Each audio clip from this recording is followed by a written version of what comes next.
Your excellency प्रधानमंत्री मित्सोताकीस, दोनों देशों के डेलीगेट्स, मीडिया के साथियों, नमस्कार।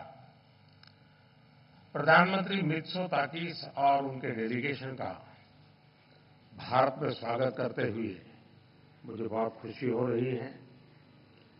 पिछले वर्ष मेरी ग्रीस यात्रा के बाद उनकी यह भारत यात्रा दोनों देशों के बीच मजबूत होती स्ट्रैटेजिक पार्टनरशिप का संकेत है और 16 वर्षों के बाद, इतना बड़ा अंतराल के बाद ग्रीस के प्रधानमंत्री का भारत आना अपने आप में एक ऐतिहासिक अवसर है। फ्रेंड्स, हमारी आज की चर्चाएं बहुत ही सार्थक और उपयोगी रही। यह प्रसन्नता का विषय है कि हम 2030 तक द्विपक्षीय व्यापार को 2 गुना करने के लक्ष्य की ओर तेजी से अग्रसर है।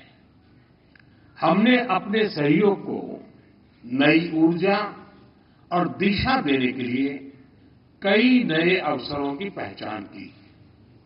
कृषि के क्षेत्र में दोनों देशों के बीच करीबी सहयोग की संभावनाएं अनेक हैं और मुझे खुशी है कि पिछले वर्ष इस क्षेत्र में किए गए समझौते के कार्यान्वयन के लिए दोनों पक्ष कदम उठा रहे हैं।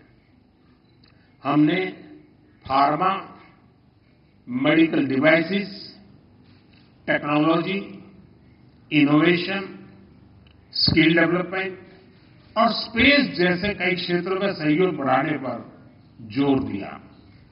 हमने दोनों देशों के स्टार्टअप्स को भी आपस में जोड़ने पर चर्चा की। शिपिंग और कनेक्टिविटी दोनों देशों के लिए उच्च प्राथमिकता के विषय हैं। हमने इन क्षेत्रों में भी सहयोग को बढ़ाने पर विचार विमर्श किया। फ्रेंड्स, डिफेंस और सिक्योरिटी में बढ़ता सहयोग हमारे गहरे आपसी विश्वास को दर्शाता है। इस क्षेत्र में वर्किंग ग्रुप के गठन से हम defence, cyber security, counter terrorism, maritime security जैसी साझा चुनौतियों पर आपसी समन्वय बढ़ा सकेंगे।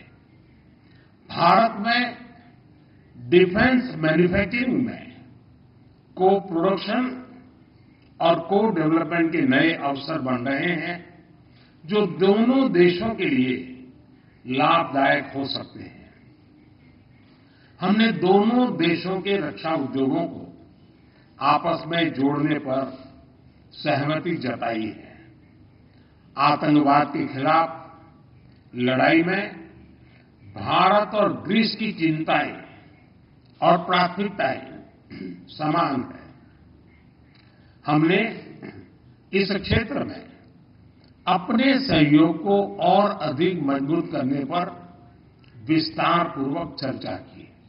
फ्रेंड, 2 प्राचीन और महान सभ्यताओं के रूप में भारत और ग्रीस के बीच गहरे सांस्कृतिक और पीपल टू पीपल संबंधों का लंबा इतिहास है। लगभग 2500 वर्षों से दोनों देशों के लोग व्यापारिक और सांस्कृतिक संबंधों के साथ साथ विचारों का भी आदान प्रदान करते हैं।